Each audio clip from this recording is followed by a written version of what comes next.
ದ್ರೋಣಕರ್ಣರು ಇಲ್ಲದಿದ್ರೂ ಅವರು ಪ್ರಯೋಗಿಸಿದ ದಿವ್ಯಾಸ್ತ್ರಗಳಿಂದ ಅರ್ಜುನನ ಜೀವಕ್ಕೆ ಕಂಟಕವಿತ್ತು. ಕುರುಕ್ಷೇತ್ರ ಯುದ್ಧ ಮುಗಿದ ನಂತರವೂ ವಾಸುದೇವ ಅದೊಂದು ಬಾರಿ ಅರ್ಜುನನನ್ನ ಕಾಪಾಡಿದ್ದ. ಹೇಗೆ ಅಂತ ಹೇಳ್ತೀನಿ ಕೇಳಿ.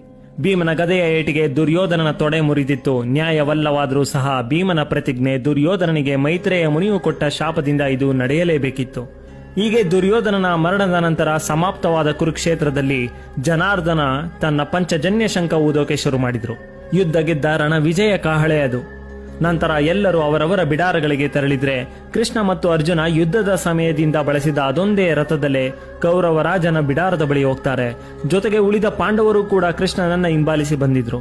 ಬಿಡಾರದ ಬಳಿ ಬರುತ್ತಿದ್ದಂತೆ, ಓ ಭರತ ಕುಲ ತಿಲಕ, ಇನ್ನು ನಿನ್ನ ಗಾಂಡೀವ ಇಳಿಸಿಬಿಡು, ಅಕ್ಷಯವಾದ ನಿನ್ನ ಬತ್ತಳಿಕೆಗಳೆರಡನ್ನೂ ಕಳಚಿಬಿಡು, ನಾ ಇಳಿಯುವ ಮೊದಲೇ ರಥ ಬಿಟ್ಟು ನೀ ಇಳಿದು ಬಿಡು ಎಂದು ಕೃಷ್ಣ ಅರ್ಜುನನಿಗೆ ಹೇಳ್ತಾರೆ.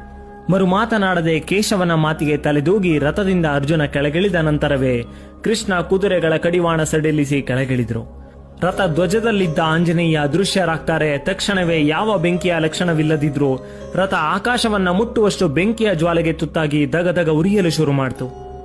ಪಾಂಡವರೆಲ್ಲರೂ ಆಶ್ಚರ್ಯವಾದ್ರು. ಆದ್ರೆ ಅರ್ಜುನನಿಗೆ ನೆನಪಾಗಿದ್ದು, ಕೃಷ್ಣನಿಲ್ಲದೆ ಹೋಗಿದ್ರೆ ನೀ ಇಲ್ಲೇ ಮಣ್ಣಾಗುವೆ ಪಾರ್ಥ ಅಂತ ಹೇಳಿದ ಕರ್ಣನ ಮಾತುಗಳು. ಮರುಕ್ಷಣ ವಾಸುದೇವನಿಗೆ ಕೈ ಮುಗಿದು ಇದಕ್ಕೆ ಕಾರಣವೇನೆಂದು ಕೇಳಿದ್ದ ಧನಂಜಯ.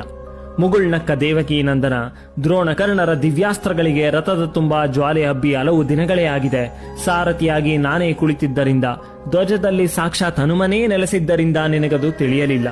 ದ್ರೋಣಕರ್ಣರ ಬ್ರಹ್ಮಾಸ್ತ್ರ ತೇಜಸ್ಸಿನಿಂದಲೇ ಆಕಾಶ ಮುಟ್ಟುವಷ್ಟು ಬೆಂಕಿ ಹೊತ್ತಿ ಸಂಪೂರ್ಣ ರಥವೇ ಭಸ್ಮವಾಯಿತು ಅಂತ ಉತ್ತರಿಸ್ತಾರೆ.